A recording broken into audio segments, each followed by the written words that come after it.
Kenapa kalau anak-anak ditanya mau jadi apa? Mau jadi dokter. Mau jadi apa? Mau jadi polisi. Mau jadi apa? Mau jadi dokter lagi. Belum ada ditanya mau jadi apa? Jadi ustadz. Enggak, kenapa? Takut kena usir gitu. Enggak semua. Enggak semua. Jadi ustadz ini berat. Biar aku aja.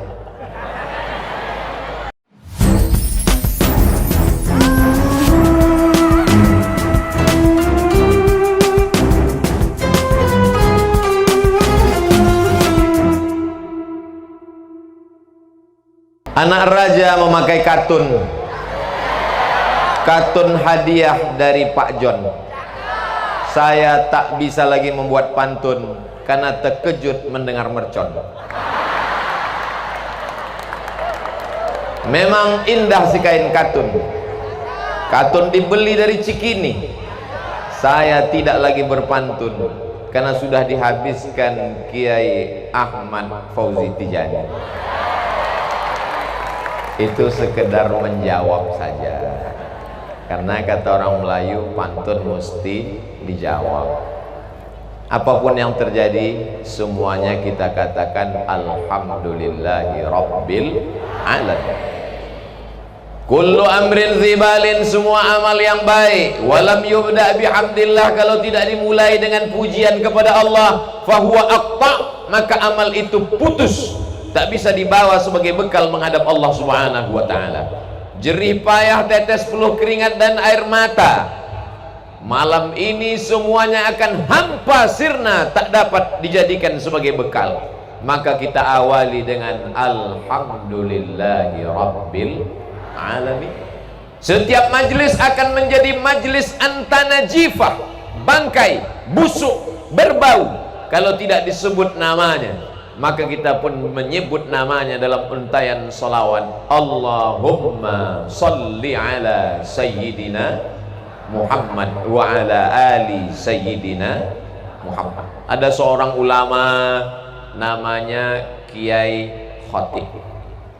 Kiai Khotib memberi nama anaknya, nama yang paling baik adalah nama yang dinisbatkan kepada Nabi Muhammad sallallahu alaihi wasallam. Maka lengkap dengan nama Nabi beserta gelarnya, anak itu diberi namanya Muhammad Amin. Lalu kemudian Muhammad Amin melaksanakan ibadah haji ke tanah suci Makkah, pulang pada tahun 1920, dipanggil dengan gelar baru, permata dalam bahasa Arab, disebut dengan Jauhari. Lalu kemudian beliau punya anak laki-laki. Anak laki-laki itu diberi nama lagi sesuai dengan nama orang paling mulia, dan mengambil barakah dari seorang mursyid tariqat dari Maghribi. Maka diberi nama anak itu dengan nama Muhammad Tijani. Lalu kemudian beliau punya anak lagi laki-laki. Anak laki-laki itu diberi nama Ahmad Fauzi Tijani Kiai Haji Doktor. Itulah yang duduk di sebelah kanan saya itu. Lalu kemudian beliau punya anak, Kiai Khotib punya anak laki-laki namanya Muhammad Amin. Nama lain Kiai Jauhari. Punya anak lagi laki-laki, diberi nama, kalau mau kasih nama 3. Nama Nabi Muhammad SAW, Nabi-Nabi selain Nabi Muhammad SAW, atau nama yang dinisbatkan kepada Allah. Abdullah, Abdurrahman, Abdurrahim, Abdus Somad. Kalau tadi sudah dipakai nama Muhammad, maka anak ini dipakai nama Nabi yang satu lagi, yaitu Nabi Idris. Dan Kiai Idris Jauhari punya anak laki-laki, itulah dia Kiai Haji Dr. Ghazi Mubarak. Itulah yang duduk di sebelah kiri saya. Adapun kiai-kiai guru-guru kita yang lain tak dapat saya sebutkan namanya karena saya tak ingat.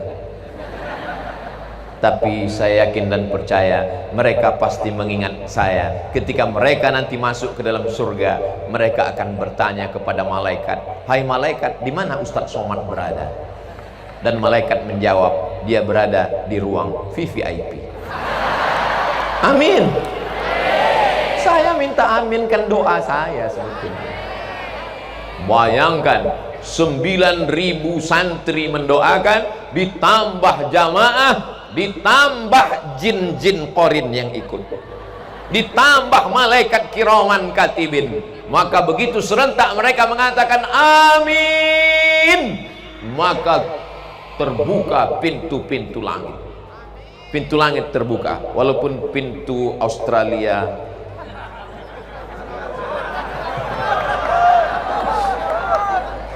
jamaah yang dimuliakan Allah Subhanahu wa taala, saya tidak pernah menyangka akan diberikan kehormatan kegiatan ulang tahun 70 dari 1952 2022. Tidak terlintas di pikiran saya bahwa saya akan diapit oleh dua kiai keturunan kiai mulia akan memencet tombol pembukaan kegiatan ulang tahun 70. Allahu Akbar. Makanya tadi ketika pencet itu saya katakan Allahu Akbar, Allah yang maha besar. Jangan kau katakan kau besar Abdul Somad, karena beratmu hanya 55 kilo. Katakanlah Allah yang maha besar. Maka sebut nama Allah, sebut nama Rasulullah, Allahu Akbar. Lama hidup banyak dirasa, jauh berjalan banyak dilihat, macam-macam pengalaman dirasa. Saya pernah di kota Palembang diajak meresmikan masjid. Berikut ini pemencatan tombol peresmian masjid. Begitu dipencet, layarnya nggak terbuka, nyangkut. Wah, tadi begitu dipencet, masya Allah, keluar semuanya mercon-mercon.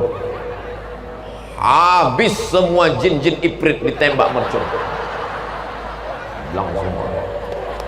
Jadi kalau masih ada santri yang ngantuk, bukan salah jin lagi, kata jin. Kenapa kita mesti memperingati 70 tahun perjalanan ini? Apa yang ingin kita ambil? Pelajaran pertama yang diambil adalah Kiai Haji Muhammad Amin, Kiai Haji Jauhari bisa berangkat ke tanah suci Makkah Al-Mukarramah umurnya 15 tahun bersama keluarga besar. Orang sekarang mau berangkat haji, store ONH 2022 berangkat 2052, 2051 meninggal. Kalau mau berangkat sekarang, storenya sekarang, mesti ada bayaran yang lebih tinggi. Disebut karena mahal, maka punya istilah khusus namanya ONH Fulus, ONH Plus. 1920, 25 tahun sebelum Indonesia merdeka, Kiai Jauhari sudah bisa ke tanah suci Makkah Al-Mukarramah bersama keluarga besar. Poin yang pertama, itu menunjukkan bahwa beliau adalah orang kaya. Tanah seluas mata memandang, pondok pesantren besar dibangun megah. Ini menunjukkan pelajaran pertama, santri-santri Al-Amin mesti kaya. Amin. Tapi saya nggak kaya Pak Ustadz. Cari anak orang kaya yang bapaknya sudah tua, sakit-sakitan, anak tunggal semata wayang. Kalau ada, jangan kasih tahu saya, khawatir saya ambil. Tolong kalau nanti video ini diupload, yang bagian ini dipotong, khawatir didengar orang di rumah. Ada orang bercerita, katanya Nabi Muhammad SAW itu orangnya miskin, susah, melarat, jubahnya compang-camping. Itu bukan Nabi Muhammad SAW yang ku kenal. Lalu yang kau ceritakan itu siapa? Muhammad tukang ayam. Mohon maaf kalau kebetulan ceritanya ada yang sama. Nabi Muhammad SAW itu kaya apa miskin? Siapa yang bilang? Nabi Muhammad SAW menikah dengan Khadijah. Maharnya, kata Syekh Safiur Rahman Al-Mubarak Furi, dalam kitab Ar-Rahiq Al-Maktum. Berapa maharnya? Isruna bakarah, 20 ekor onta. 20 ekor onta. Kalau seekor onta itu harganya 50 juta, itu yang tidak terlalu mahal, tidak terlalu murah. Sebetulnya di atas itu, tapi karena kita udah lama kenal ya 50 aja lah. Kali 20 ekor, bayangkan itu berapa maharnya, hitung sendiri.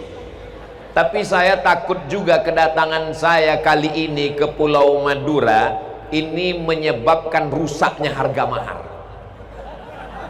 Bisa-bisa nanti efek ceramah ini besok-besok anak muda unjuk rasa, Abdul Somad janganlah lagi datang ke Pulau Madura. Kenapa? Merusak harga mahar. Anak-anak muda unjuk rasa, turunkan harga mahar, turunkan harga mahar. Tema kita adalah tentang Nabi Muhammad SAW adalah orang yang kaya. Jadi kalau dia menikah maharnya setelah dihitung-hitung oleh Dr. Syafi'i Antonio dalam ensiklopedia sirah, ternyata mahar Nabi SAW menikah dengan Sayyidatuna Ummul Mukminin Khadijah lebih dari 1 miliar. Bayangkan itu. Kira-kira kalau ada orang menikah maharnya 1 miliar, orang kaya apa orang miskin? Kaya. Yang miskin itu siapa? Umat Nabi Muhammad, seperangkat alat sholat dan kitab suci Al-Quran. Yang lebih parah lagi, kupinang kau dengan bismillah. Ilaha illallah. Nasibmu nak. Tapi Nabi Muhammad SAW itu miskin Pak Ustadz, susah melarat setelah dia jadi Nabi. La taqillu an khamsina alfi dinarin zahabiyyin. Ketika terjadi perang Badar Al-Kubra pada hari Jumat tahun kedua Hijrah 17 Ramadan, diabadikan dalam Al-Quran, Yaumal Furqan, Yaumal Taqal Jam'an, bertemu dua pasukan dan menang umat Islam. Hasil rampasan perang namanya ghanimah, la taqillu an khamsin, 50 alfi dinarin, 50.000 keping uang dinar. Zaman Nabi tak ada uang kertas, uang perak namanya dirham, uang dinar namanya emas, namanya dinar. Satu kepingnya 4,25 gram. Jadi kalau 1 gram itu 1 juta, sekarang harga emas 1 juta sekian. Tapi karena kita udah lama bersahabat, 1 juta aja lah. Maka 4,25 itu sebenarnya 4.250.000. Tapi karena mumpung diskon ulang tahun 70 Al-Amin, jadi 1 keping itu 4 juta. Kalau 1 keping uang dinar 4 juta kali 50.000 keping, berapakah hasil harta rampasan perang Badar layak untuk soal CPNS 2023?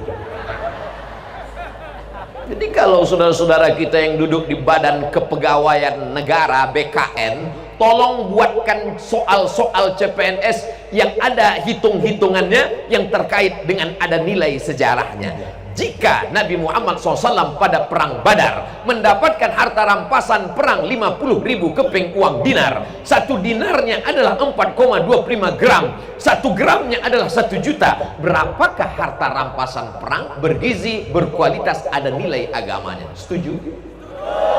Jangan seperti saya waktu ikut CPNS dulu. Tono, Tini, dan Tony menjaga warnet. Tini dan Tony tidak bisa jaga satu masa karena pernah pacaran. Tono jaga di waktu malam karena pagi kuliah. Tini menjaga di waktu pagi karena sore ada kerja lain. Jam-jam berapa saja mereka bisa kerja sama? Apa ya?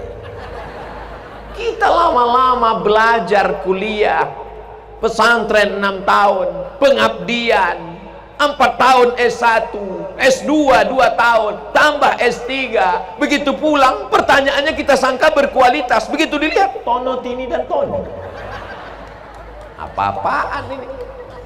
Jadi kalau ada orang mengatakan Nabi Muhammad SAW itu miskin, Nabi sudah lama meninggal dunia, lalu kemudian siapa yang melanjutkannya? Al-ulama warathatul anbiya. Maka kalau Nabi Muhammad kaya, penerus Nabi juga kaya. Tapi ingat, Nabi tidak miskin, Nabi hidup bersahaja. Nabi hidup bersahaja, Nabi hidup sederhana. Itulah yang diamalkan oleh Kiai Muhammad Amin, Kiai Jauhari. Ketika orang mengatakan, Kiai kok nggak renovasi rumah, Kiai kok nggak bangun rumah yang megah, Kiai kok nggak bangun rumah yang besar, jawabnya simple sederhana, nanti kalau rumahku terlalu bagus, aku susah bangun sholat tahajud.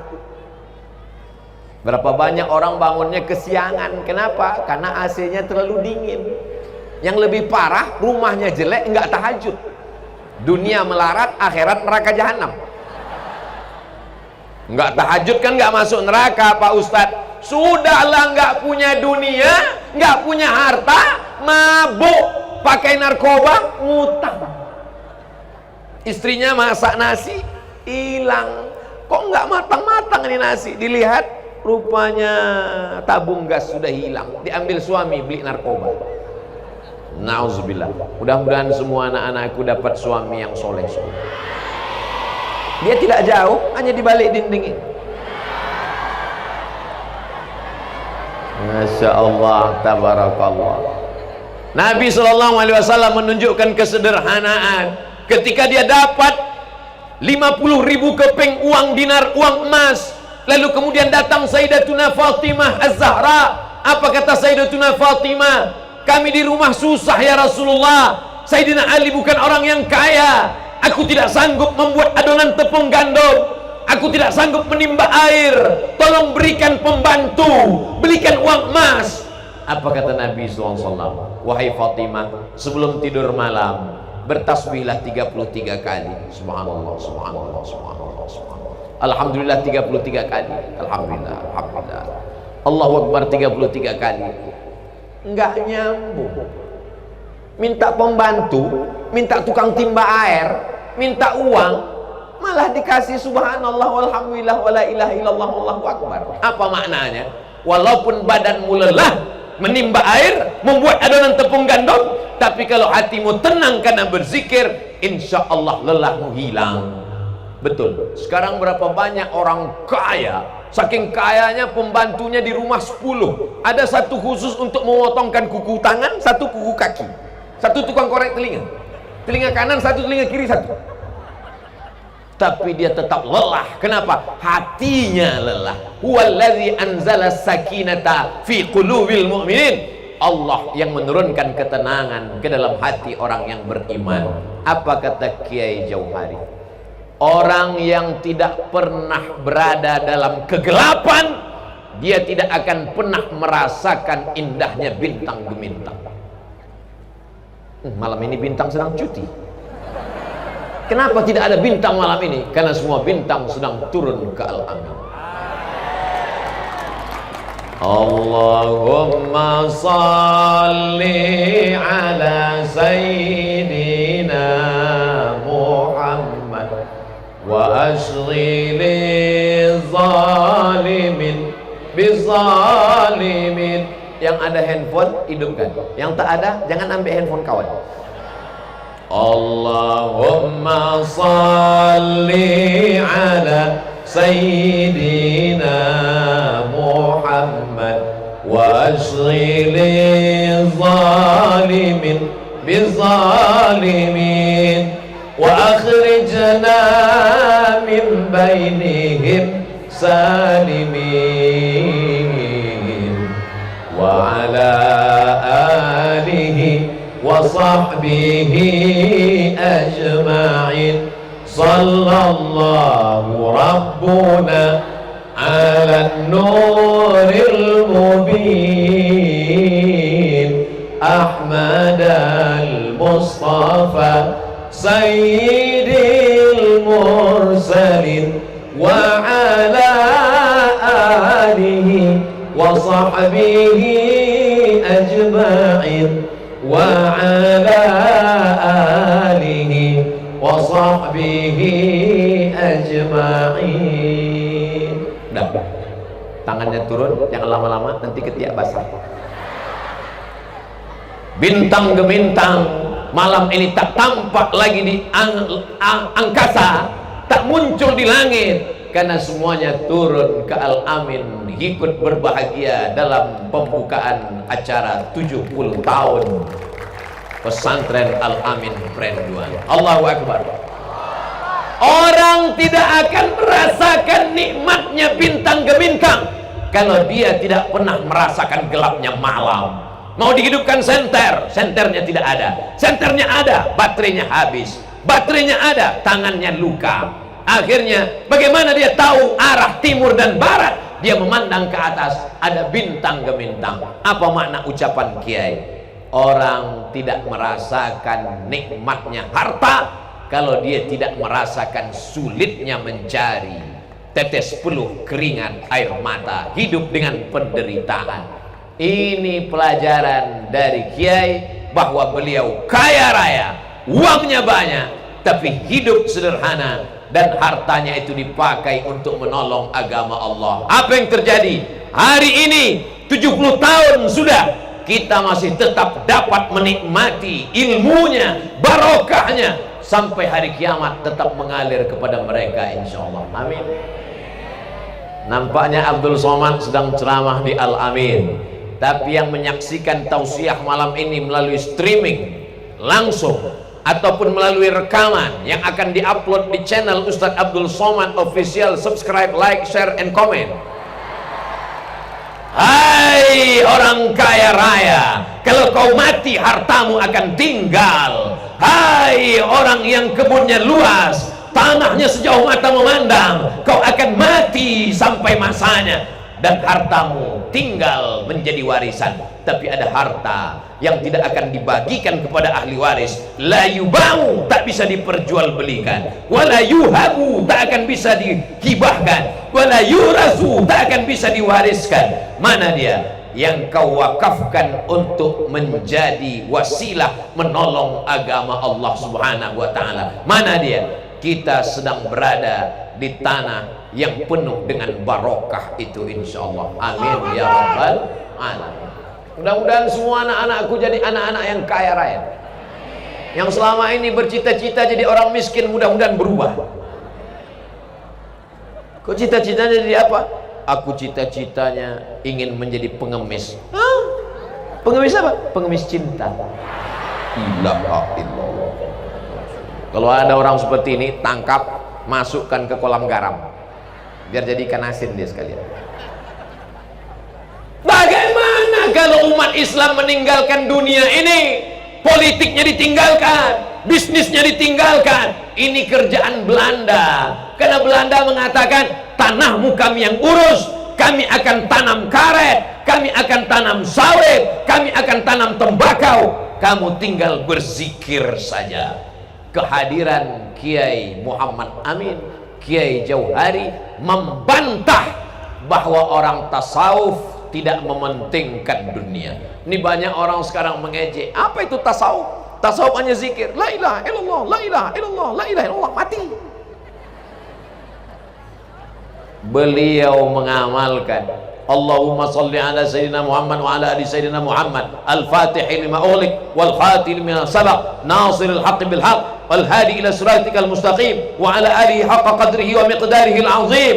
Bersanad sampai kepada Sidi Ahmad At-Tijani di Maroko, sampai ke Pulau Madura. Beliau mengamalkan itu, tapi beliau tidak meninggalkan dunia. Laisa bi khairikum man taraka dunyahu li akhiratihi. Orang yang baik bukan meninggalkan dunia untuk akhirat, wala akhiratahu li dunyahu. Orang yang baik bukan meninggalkan akhirat untuk dunia, liyusiba minhuma jami'an, dapat dua-duanya sesuai dengan doa yang diajarkan Allah dalam Al-Qur'an. Rabbana atina fid dunya hasanah wa fil akhirati hasanah wa qina azabannar. Nanti ketika ulang tahun 70 pada puncaknya, semua alumni-alumni akan berkumpul dan bertemu. Mereka saling bertanya, ente sekarang apa bisnisnya? Ya nanam karet lah. Berapa hektar? Cukup lah untuk 77 keturunan. Ente nanam apa? Saya tanam sawit. Berapa banyak? Ya sejauh mata memandang. Itu teman kita kok kaya sekali, kelihatannya nggak ada ternak apa-apa. Oh dia ternak yang lain. Ternak apa? Ternak tuyul. haram. Tidak boleh berhubungan dengan yang tidak diridhoi Allah Subhanahu wa taala. Naha Rasulullah sallallahu alaihi wasallam an thamanil kalbi. Nabi melarang harga jual beli anjing, wa mahril baghi, hasil prostitusi, wa ulwanil kahin, dan upah dari perdukunan. Mana tahu ada yang sudah menjadi anggota ID, Ikatan Dukun-Dukun Indonesia. Nauzubillah. Yang halal-halal saja. Kulu, makanlah min thayyibat, yang baik-baik. Tiba-tiba alumni pada kumpul semua di ulang tahun yang ke-70, puncak acara nanti insyaallah. Amin. Yang satu datang naik mobil megah, mewah, mahal, tapi berkecil hati kawan-kawan. Kenapa? Dari bunyi klaksonnya, kredit. Tiba-tiba ada satu yang datang bawa angkot.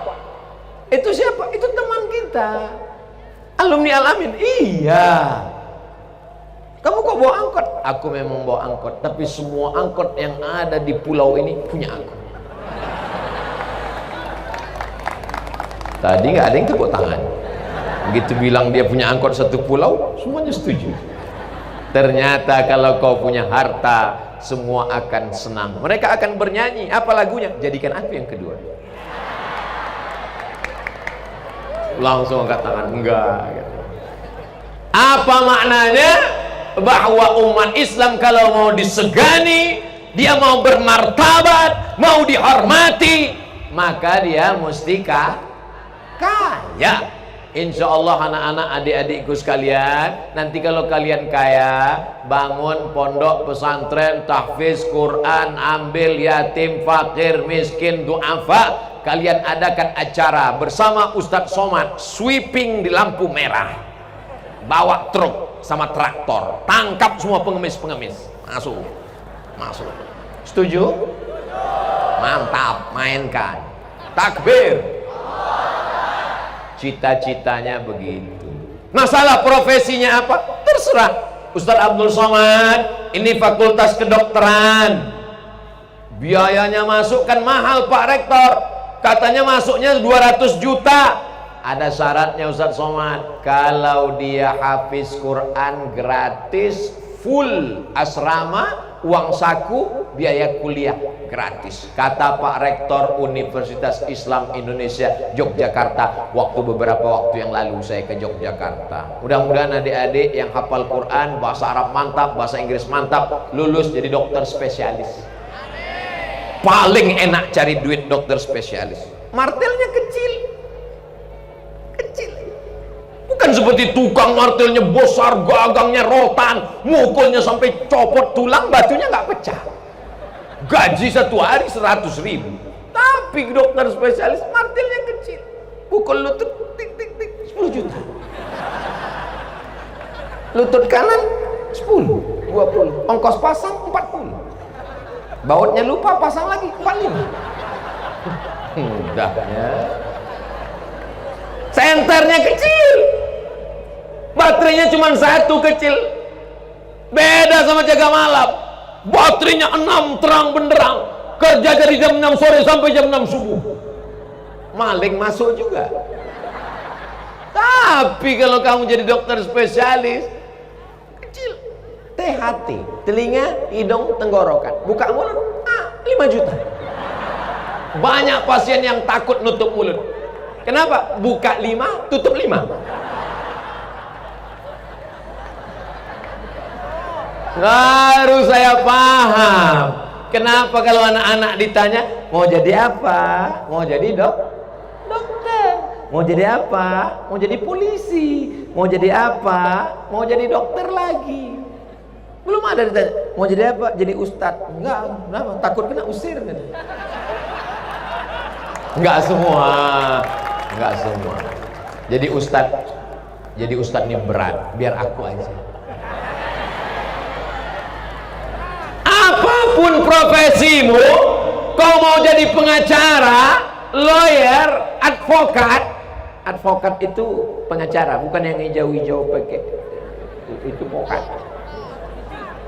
Advokat itu gajinya per jam, per menit, per detik, itu hanya cara wasilah untuk mencari rezeki Allah Subhanahu wa Ta'ala. Tapi tujuannya adalah kau jadi dokter spesialis, kau jadi pengacara, kau jadi polisi, kau jadi tentara, kau akan menolong agama Allah. Allahu Akbar. Ustadz Abdul Somad beberapa hari yang lalu update status. Sebentar ya, buka handphonenya dulu. Nama IG-nya Ustadz Abdul Somad Official. Yang belum follow silakan. Banyak sekali Abdul Somad ini, banyak sekali Pak Ustadz. Ada Abdul Somad, ada Abdul Somad, Abdul Somad. Yang mana? Itu yang follow-nya 6,5 juta. Itu coba lihat di iklan yang ke 13 Mei, penerimaan bintara khusus santri dan lintas agama. Prioritas. Saya disuruh upload, Ustaz Abdul Somad ada kabar gembira. Masya Allah tabarakallah, langsung saya share. Sudah 43.219 yang suka. Berapa yang lulus? Nggak tahu. Bayangkan, masjid-masjid selama ini kosong. Kenapa masjid kosong? Masyarakat nggak semangat ke masjid. Hayya shalah.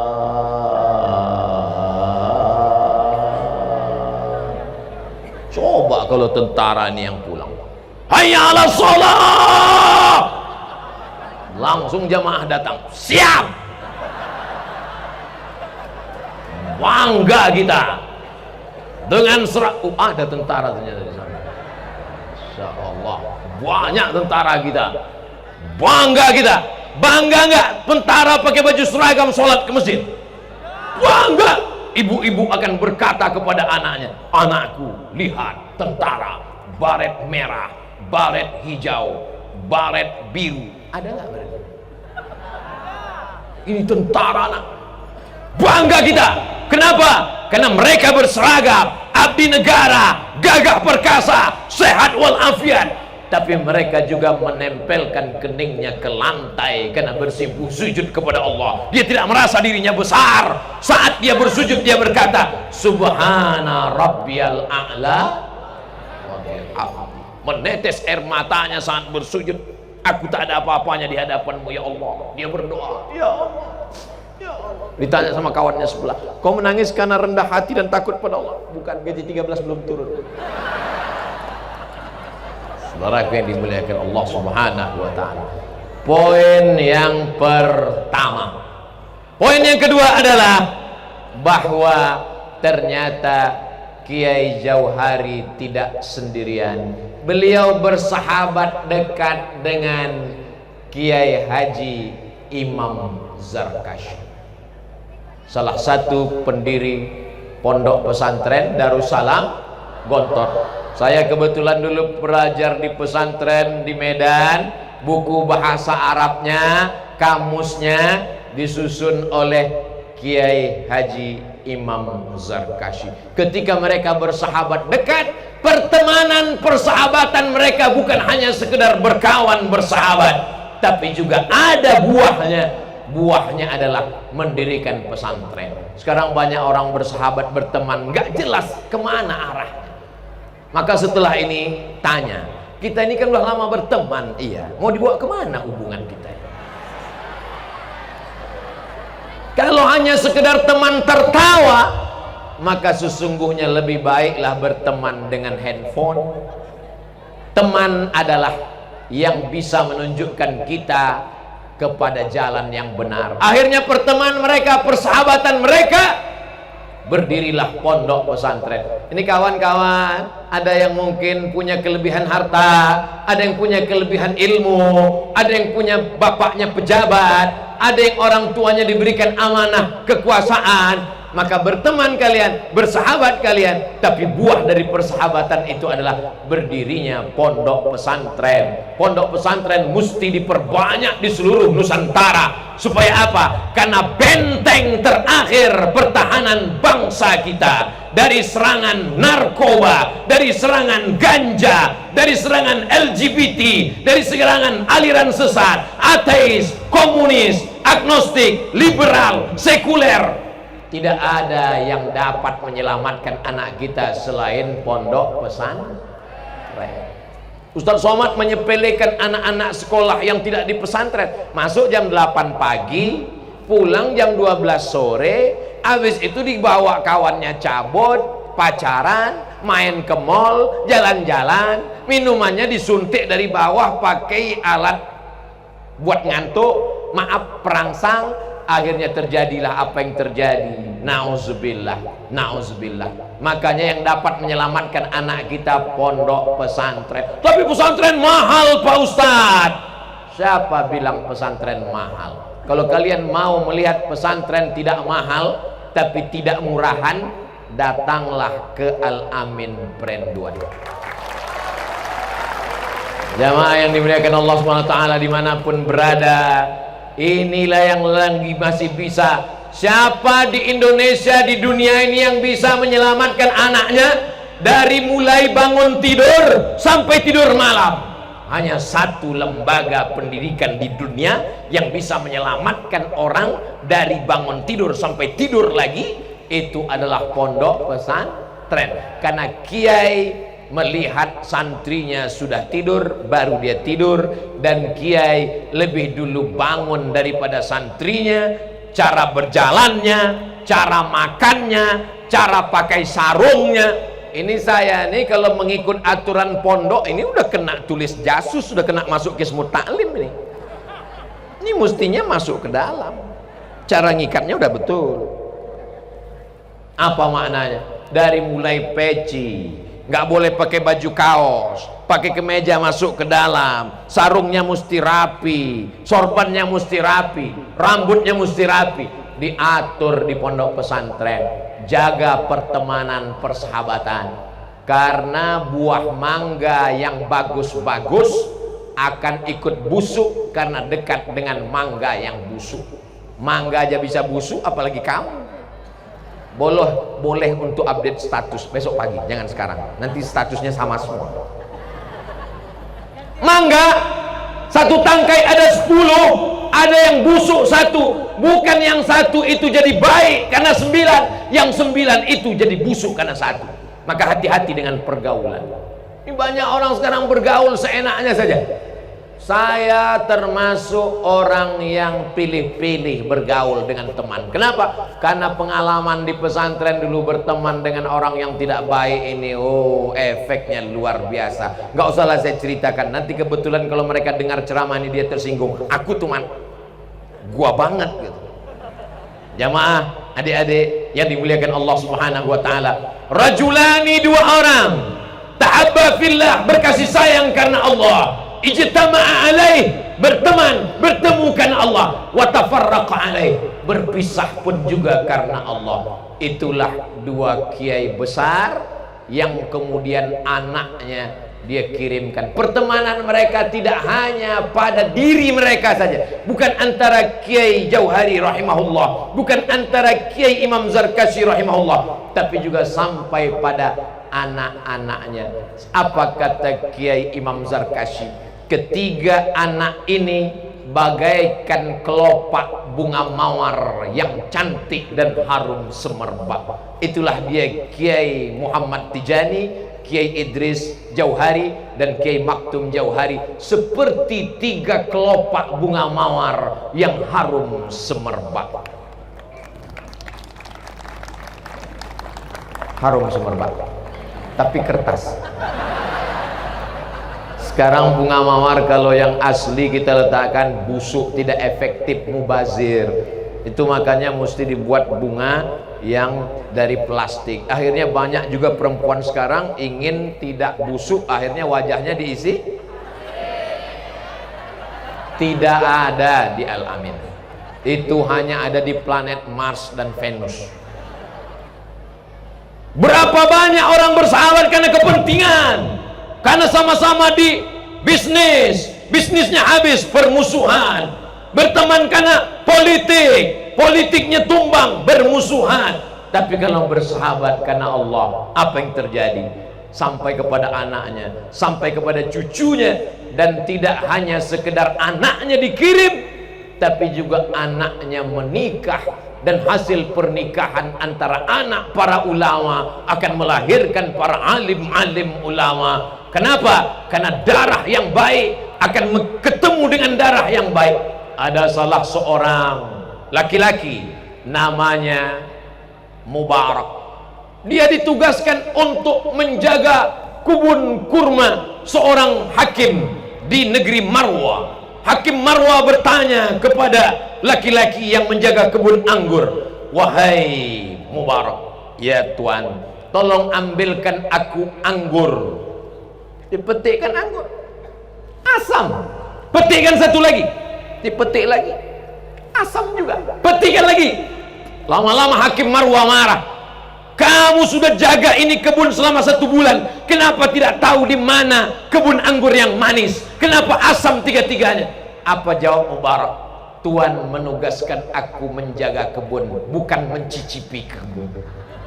Ternyata selama berbulan-bulan dia menjaga kebun itu, tidak ada satupun buah yang pernah dia makan.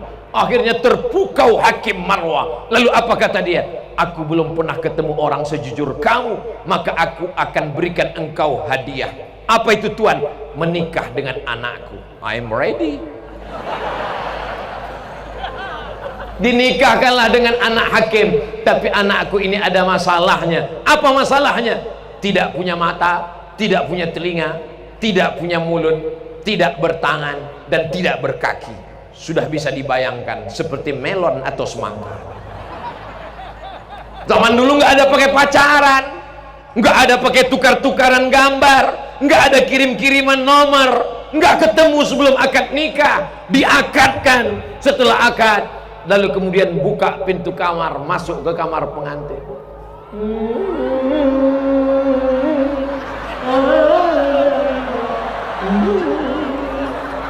Kira-kira begitulah soundtracknya. Begitu lihat dia terkejut, "Wow, amazing." Kata bapakmu, "Kamu tidak punya mata." "Karena mataku tidak pernah melihat yang haram kecuali kamu, hai abang halal." Katanya, "Kamu nggak pernah punya telinga." "Karena telingaku tidak pernah didengarkan untuk yang lain-lain, hanya mendengarkan nasihat-nasihat ayat-ayat Allah." Katanya, "Kamu tak pernah punya mulut." "Karena mulutku tak pernah berkata kepada yang tidak mahram, hanya kaulah laki-laki yang tempat aku bicara pertama kali."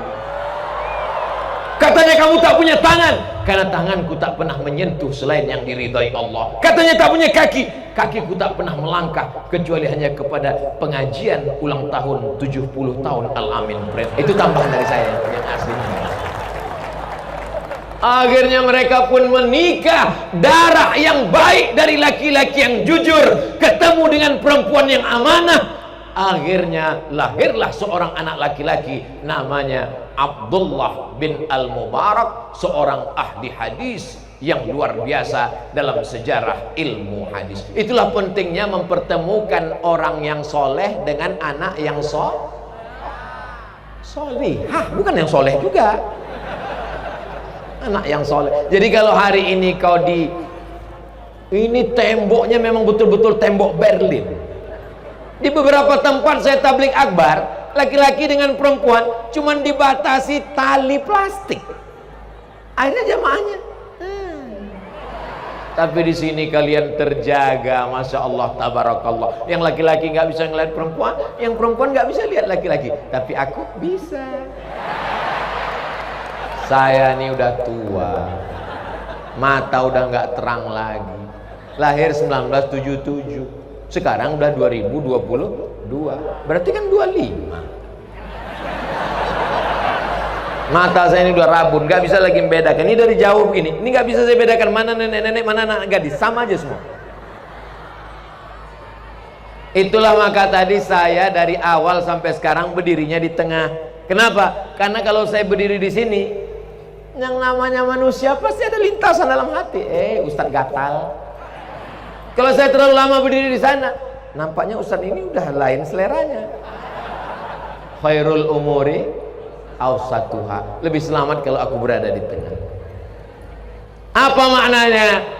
Mempertemukan orang yang baik-baik. Maka saya amat sangat berharap anak-anakku yang baik, yang soleh-soleh ini sampai masanya nanti ketemu dengan yang solehah-solehah. Dari sekarang sudah direncanakan. Masya Allah, angkat tangan mereka semua. Nanti insya Allah, aku tak pernah mencarimu, kamu tak pernah mencari aku, Allah mempertemukan kita. Apa kata dia? So sweet. Untuk sementara nggak usah lu mikir itu, pikirkan aja dulu. Karena Muhammadun na'iman fi firasihi wa sa'atu asrun wa lailu kulluhu zalamun wa bardun laisa fiha illa sautul harik fi syarik. Kalau macam-macam menggoda pikiranmu, ingin memikirkan perempuan, pas tengah malam terbayang-bayang, tidur tak lelap, makan tak kenyang, hilangkan semua dengan apa? Masuk ke tasrif. Nah, apa maknanya? Fokus saja dulu kau belajar, nanti sampai masanya engkau akan dipertemukan dengan orang yang baik-baik. At-tayyibuna lit-tayyibat. Yang baik-baik ini akan bertemu dengan yang baik, dipertemukan dalam majelis yang baik, maka lahirlah keturunan yang baik-baik. Itu dilakukan oleh kiai-kiai zaman dulu. Ini sekarang banyak saya ketemu jamaah. Saya Pak Ustadz, anak saya sudah saya sekolahkan, sudah S1, sudah S2, sudah S3, masalah jodoh cari sendiri. Oh nggak bisa, Beb. Kenapa? Karena anak-anak kita belum tentu secerdas pengalaman hidupnya, belum tentu secerdas dia di bangku kuliah. Ini masalah jodoh anak-anak kita ini, maka sedikit banyak kita mesti intervensi. Anak saya masih kecil, tapi udah saya buat beberapa bookingan sudah. Itu saya lihat ada yang cantik, ini calon menantu saya. Pas saya ini calon juga. Lama-lama jamaah bingung, yang mana Pak Ustadz? Semuanya saya bilang. Nanti kita buat fit and proper test. Hafalan Qur'annya. Jangan sampai ketika di pesantren jilbab mau panjang, matamu dijaga untuk melihat ke bawah, langkahmu diatur sopan santun tata krama budi bahasa, tapi karena kau salah arah, akhirnya 3 hari menikah pulang ke rumah, rambutmu sudah 3 warna, merah kuning kelabu. Selama ini kalau ketemu dengan orang tua, assalamualaikum ayah, begitu datang 3 hari setelah menikah, hai father, sehat. Ternyata apa yang terjadi? Begitu dilihat tampang suaminya, anting-antingnya 13, 5 di sini, 5 di sini, naik ke sini, 1 di sini. Melihat bibirnya pakai anting, bibir kita pula yang bergerak-gerak. Ustaz Somad, tolong saya Pak Ustaz. Kenapa Bu? Tolong saya Pak Ustaz. Ya kenapa? Ibu jangan nangis terus, nanti saya nangis juga. Anak saya ini saya sekolahkan Pak Ustadz, tamat pesantren. Sekarang dia seperti orang gila Pak Ustadz. Kenapa? Karena suaminya pakai narkoba Pak Ustadz. Salah saya juga dulu, nggak saya arahkan. Ada yang datang ke rumah saya, Ustadz nggak saya terima. Saya mau cari yang SH, saya mau cari MSI, saya mau cari yang tentara, yang duitnya banyak, yang dokter spesialis. Tiba-tiba datang satu meminang SAG, saya tolak. Kenapa? Sarjana alam gaib. Dia sangka kalau kita sekolah agama kita tidak makan. Kau takut anakmu tidak makan hanya karena yang datang itu adalah orang yang menekuni bidang agama. Iyakunu fuqara, kalau dia susah, yughnihimullah, Allah akan mencukupkan dia. Alam takun ardullahi wasi'ah, apakah engkau tidak tahu bahwa bumi Allah ini luas? Fatuhajiru fiha, hijrah sejauh mata memandang, rezeki akan terbuka. Makanya mungkin waktu lajangnya agak macet seret rezekinya, tapi ada rezeki setelah menikah. Mungkin setelah menikah belum datang, ada rezeki ketika sudah punya anak. Ini semua adalah bagian dari bagaimana cara mengatur kehidupan, dan ini dapat kita ambil pelajaran dari Kiai Muassis, pendiri Pondok Pesantren Al-Amin Prenduan. Berikutnya pelajaran yang ke, tadi saya mulai jam berapa tadi ya? Tadi saya mulai jam 8:30. Sekarang sudah jam 9:15. Berarti waktu kita ada 15 menit lagi, karena sesuai kode etik, sesuai yang tertulis di botol 600 ml. Pelajaran yang ketiga, mereka mengirimkan anaknya kemana?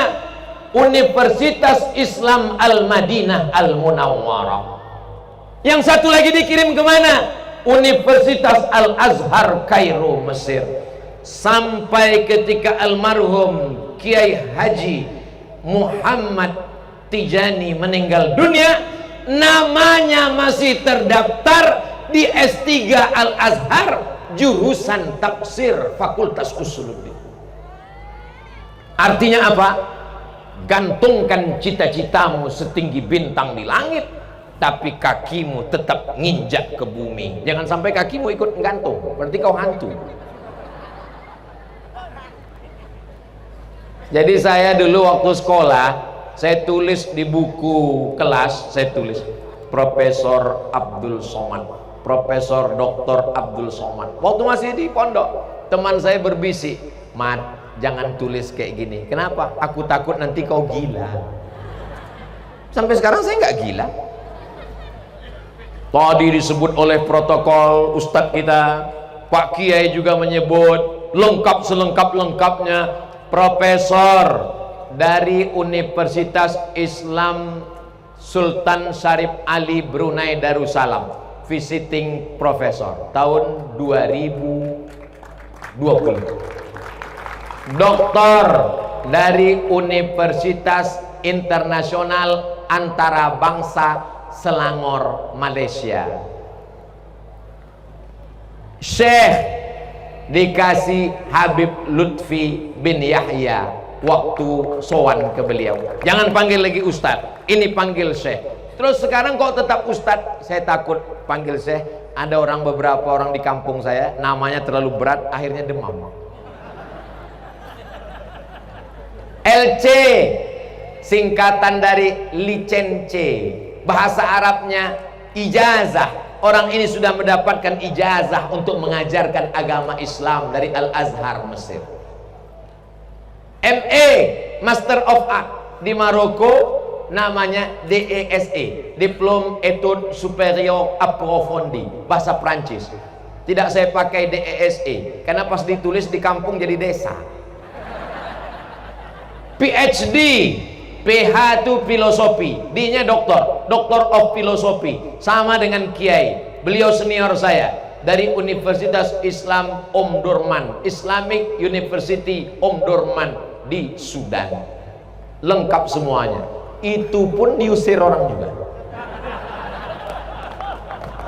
Apa maknanya? Jadi Ustadz ngomong ini sebetulnya Ustadz mau sombong, mau angkuh untuk membangkitkan semangat anak-anakku supaya sekolah. Karena kiai-kiai pendiri ma'had ini mengirimkan generasinya sejauh mata memandang. Kalau hanya sekedar untuk mimpin pondok, ngapain mereka kirim anaknya jauh-jauh berpisah? Emang di Mesir mudah, senang belajar? Bayangkan tinggal di asrama, belajar 4 tahun. Mereka sabar, anak kiai dengan penuh segala macam kesulitan kehidupan, tetap ngantri, tetap naik bis, tetap macam-macam kesulitan dihadapi. Apa? Penggemblengan diri. Kitab Sahih Bukhari yang ada di Pulau Madura sama dengan Sahih Bukhari yang ada di Mesir. Kitab Riyadhus Shalihin yang ada di Indonesia sama dengan Riyadhus Shalihin yang ada di kota Madinah Al-Munawwarah. Lalu kenapa mesti belajar jauh? Bukan masalah baca kitabnya, tapi belajar hidupnya. Anak-anak ini mesti belajar hidup. Itulah maka dikirim mereka sejauh mata memandang. Kirim anakmu sejauh mata memandang. Di hari petang dia akan pulang karena dia tahu di mana letak sarang. Penyakit yang paling mengerikan adalah anak-anak tidak bisa mengikat tali sepatunya sendiri. Saking kan ibunya sayang, neneknya sayang, ngikat tali sepatunya pun dia nggak bisa. Ini Masya Allah, besar sekali TV-nya. Ngikat tali sepatu pun nggak bisa. Tapi kalau dia dikirim ke Madinah, dikirim ke Ummul Qura Makkah, dikirim ke Al-Azhar Mesir, dikirim ke Omdurman Sudan, dia belajar hidup, belajar satu rumah, belajar belanja, belajar masak. Generasi ada 3. Pertama generasi pejuang, yang kedua generasi penikmat, Yang ketiga, generasi penghancur. Jangan biarkan generasi kita menjadi penikmat. Itulah kalau ada di antara adik-adik sekalian, bapaknya mampu, ibunya mampu, kenapa aku dikirim ke pesantren? Kenapa aku mesti belajar ke Mesir? Karena mereka sayang dengan kamu. Mereka tidak ingin kamu menjadi generasi penikmat yang akan berubah menjadi generasi penghancur. Berapa banyak pondok pesantren hancur? Kenapa? Kehilangan kader. Karena anak-anak pendiri tidak pernah digembleng dengan pendidikan yang luar biasa.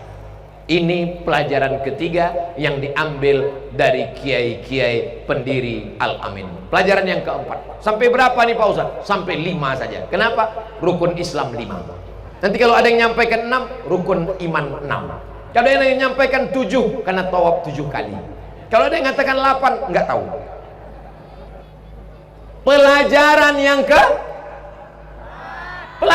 keempat adalah bahwa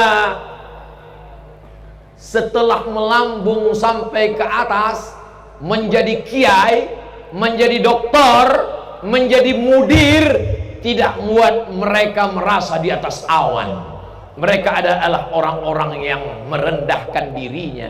Kalau tidak dijelaskan ke saya tadi, ini adalah kiai sepuh kita, ini adalah mudir kuliatil muallimin, ini adalah pengasuh, saya tak tahu. Pakaiannya sama, kokonya sama, sarungnya sama. Kiai di tengah kesibukannya sempat menyempatkan diri waktu untuk terbang ke Surabaya. Dari Surabaya ngantar lagi kemari.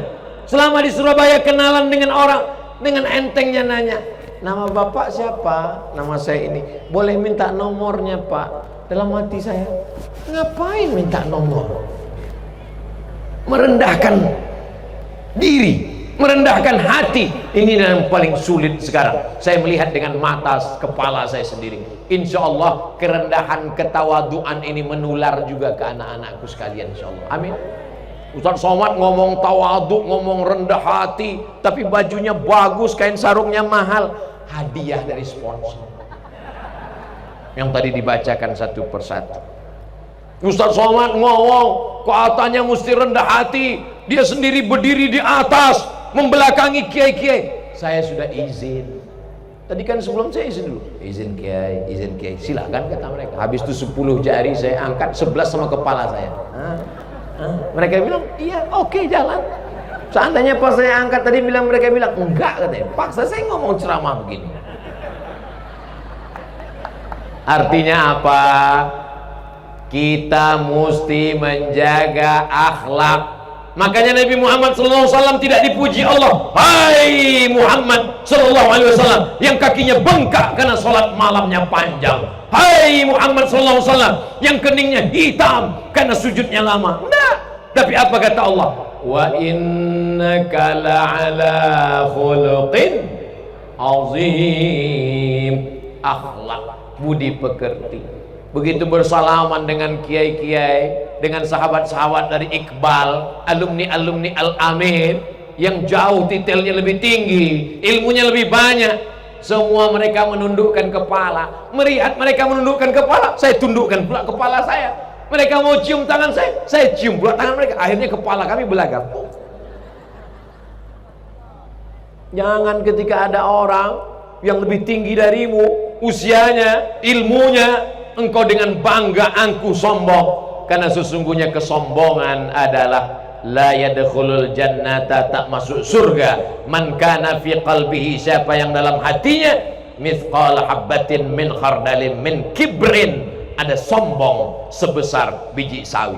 Saya tidak belajar tentang tawaduk dari buku, tapi di Al-Amin saya belajar dari kiai-kiainya. Sebelum kemari saya sudah bertemu dengan para ulama, kiai-kiai sepuh, orang-orang yang lebih kita dahulukan, keilmuan mereka, tentang hafalan mereka, tapi kita tertawan karena ketawaduan mereka. Mudah-mudahan kita sampai anak cucu kita tawaduk, insya Allah. Amin. Pak Ustadz itu teman saya tawaduk, Pak Ustadz. Kalau Ustadz ceramah dia memandang ke bawah terus, itu bukan tawaduk, ngantuk. Pak Ustadz itu teman saya tawaduk, Pak Ustadz. Tawaduk gimana? Dia kalau acara ngapal apa itu kata dia nggak mau banyak-banyak, nanti aku sombong. Itu bukan tawaduk, itu malas. Tawaduk adalah setelah berprestasi. Tawaduk adalah setelah hafalannya banyak. Tawaduk adalah setelah sekolahnya berhasil. Tawaduk adalah setelah kaya raya. Tapi kemudian dia merendahkan dirinya karena dia merasa bahwa ini semuanya datang dari Allah. Ketika ditanya, ini punya engkau? Ini prestasi engkau? Dia berkata, la haula wala quwata illa billah. Itu setelah berhasil. Jangan lari dari pondok. Kamu sekarang gimana? La haula wala quwata illa billah. Ini namanya mazhabnya Jabariyah. Jabr, terpaksa. Bukan Ahlussunnah wal Jamaah. Ahlussunnah wal Jamaah itu ahlul ikhtiar, mesti ada usaha. Adapun mereka ini tidak mau berusaha sama sekali. Ketika ditanya, kenapa nggak naik kelas, kenapa nggak berprestasi, kenapa nggak lulus, serahkan semuanya pada Allah.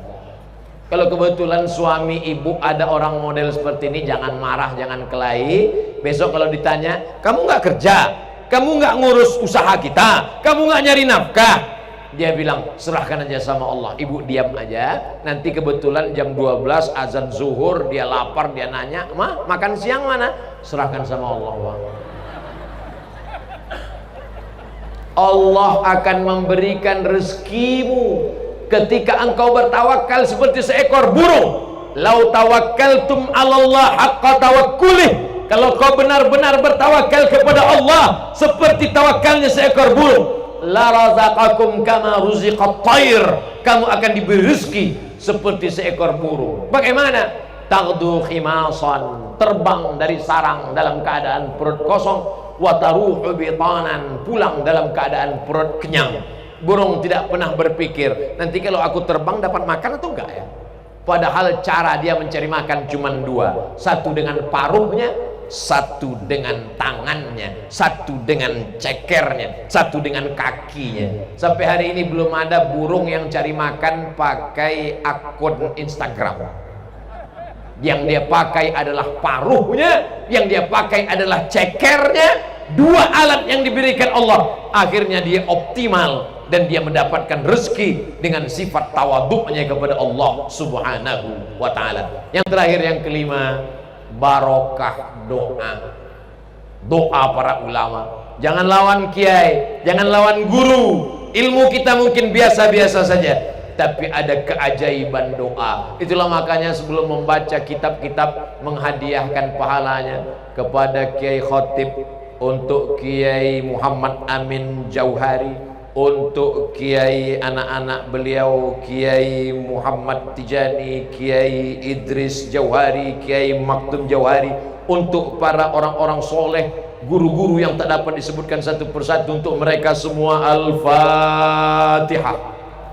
A'udzubillahi minasyaitonirrajim. Bismillahirrahmanirrahim. Alhamdulillahirabbil alamin. Arrahmanirrahim. Maliki yaumiddin. Iyyaka na'budu wa iyyaka nasta'in. Ihdinas siratal mustaqim. Siratal ladzina an'amta 'alaihim ghairil maghdubi 'alaihim waladdallin. Amin. Apa kata Syekh Muhammad Sa'id Ramadan Al-Buti ketika beliau mengajarkan kitab Hikam karya Imam Ibnu Athaillah As-Sakandari?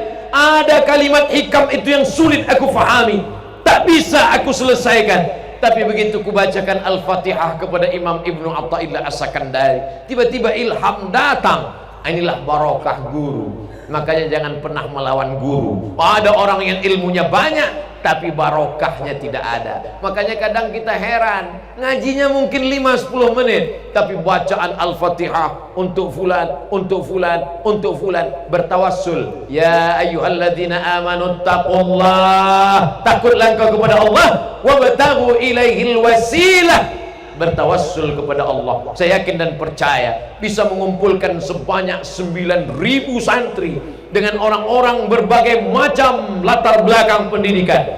Kita bisa berkumpul malam ini adalah barokah dari para kiai-kiai yang tulus ikhlas itu, insya Allah. Amin. Tapi mereka kan udah ninggal, Pak Ustadz. Orang ninggal itu kan putus amalnya, Pak Ustadz. Mereka kan nggak bisa beramal lagi, Pak Ustadz. Waktu Nabi Muhammad sallallahu alaihi wasallam Isra Mi'raj, Nabi naik atas burak, lalu beliau memandang ke bawah. Dia lihat Nabi Musa sedang sholat dalam kuburnya. Nabi bertanya kepada Jibril, "Hai Jibril, itu siapa?" Kata Jibril, "Itu adalah Musa sedang sholat." Pertanyaannya, waktu itu Nabi Musa sudah meninggal atau masih hidup? Sudah meninggal. Ketika Nabi Muhammad SAW sampai ke Baitul Maqdis, dia jadi imam. Dia pandang ke belakang, Nabi Ibrahim jadi makmum. Nabi-nabi yang lain jadi makmum. Itulah yang dibaca dalam tarhim. Assalatu wassalamu alaika ya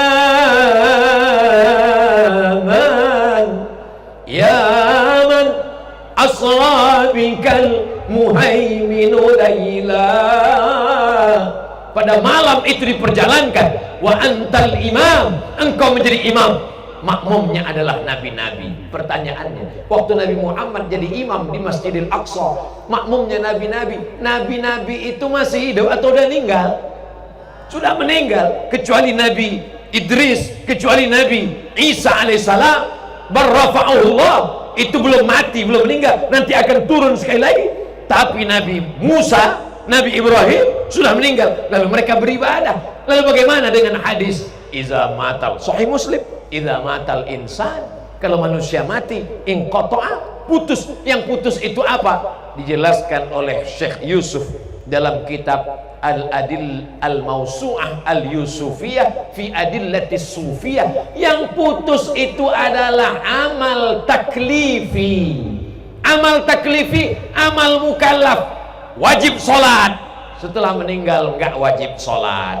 Wajib puasa, setelah meninggal enggak wajib puasa. Wajib zakat, setelah meninggal enggak wajib zakat. Makanya kalau ada orang enggak mau wajib-wajib, maka syaratnya mesti Jadi yang dimaksud putus amalnya, putus amal taklifi. Adapun wali-wali Allah, kiai-kiai yang soleh-soleh, mereka tidak pernah putus beramal. Mereka tidak wajib sholat, mereka tidak wajib puasa, mereka tidak wajib zakat, tapi mereka tetap berdoa dan mereka bisa mendoakan kita. Maka dalam tafsir Ibnu Katsir, dalam ayat wa qul i'malu fasayarallahu amalakum wa rasuluhu wal mu'minun. I'malu, beramallah, berbuat baiklah, yang akan melihat amal kamu. Fasayarallah, Allah, wa rasuluhu, Rasulullah, wal mu'minun, orang beriman. Apa tafsirnya? Allah melihat amal kita, ya. Rasulullah melihat kita. Malam ini Rasulullah melihat amal kita. Menurut ayat ini. Yang ketiga, wal mu'minun, malam ini Kiai Khatib melihat amal kita. Amin. Kiai Muhammad Amin Jauhari melihat amal kita. Amin. Kiai Muhammad Tijani melihat amal kita. Kiai Idris Jauhari, Kiai Maktum Jauhari, para kiai yang sudah mendahului kita, mereka melihat dan mereka tersenyum. Kenapa? Wal mu'minun, orang beriman diberikan Allah dan mereka mendoakan kita.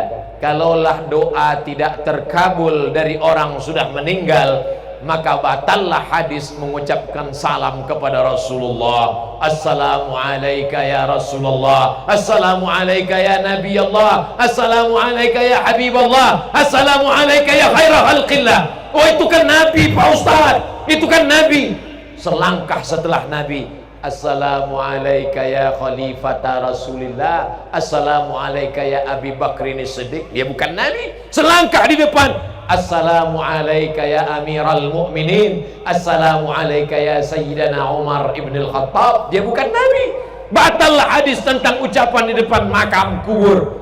Wahai Aisyah, ibu Aisyah, kalau kamu lewat di depan makam Baqi, jangan lupa ucapkan salam. Assalamualaikum ya ala diyar minal mu'minin wa inna insyaallah bikum lahiqun yarhamullahu al-mustaqdimina wal mustakhirin, nas'alullah lana wa lakumul afiyah. Mereka membalas, mereka menjawab waalaikumsalam, hanya saja kita tidak mendengar. Artinya apa? Mereka mendoakan kita. Begitu juga lah kiai-kiai mendoakan kita kalau kita kirimkan Al-Fatihah. Makanya kata Imam Nawawi, wa in khatimul Quran, kalau kamu mampu membacakan sekhatam Quran. Anak-anak santri yang hafiz Al-Quran, satu hari baca 2 juz, 1 bulan dia khatam 2 kali. dihadiahkannya pahalanya untuk kiai. Untuk kiai mendoakan. Kenapa? Karena salam saja pun berbalas, apalagi bacaan 2 juz sehari. Kalau cuma 2 juz, saya 3 juz Pak Ustadz, juz pokat, juz lemon, juz mangga, mengalir pahalanya. Makanya salam itu ada 3. Salam yang pertama wajib dijawab. Salam saya pertama tadi, assalamualaikum warahmatullahi wabarakatuh. Salam yang kedua nggak boleh dijawab. Salam imam waktu sholat, assalamualaikum warahmatullahi, ya dijawab waalaikumsalam. Salam yang ketiga, mereka menjawab tapi kita tidak ingin mendengar jawabannya. Ketika lewat di jalan tengah malam, lewat kuburan, assalamualaikum ya ahlal kubur, mereka jawab, kita nggak ingin dengar jawabannya, karena sampai mereka jawab kita dengar waalaikumsalam, pingsan gitu langsung. Mereka menjawab, mereka mendoakan kita. 3 doa mereka. Apa kata mereka? Waalaikumsalam, selamat engkau sampai tujuan. Warahmatullah, rahmat Allah tercurah untukmu. Wabarakatuh, barokah hidupmu, barokah hartamu, barokah ilmumu, barokah keluargamu, barokah anakmu, barokah duniamu, barokah akhiratmu. 5 pelajaran. Nanti kalau ada yang nanya, siapa tausiah tadi malam pembukaan program acara milad 70 tahun pesantren Al-Amin Perenduan? Ustadz Abdul Somad tadi malam tausiah. Apa yang dia sampaikan? Ada 5 poin. Yang 5 itu apa? Aku nggak ingat. Tapi insya Allah bisa ditonton ulang dan dicatat lagi, karena akan masuk dalam UAS, ujian akhir semester. Jangan kemana-mana, kita teruskan setelah yang satu ini.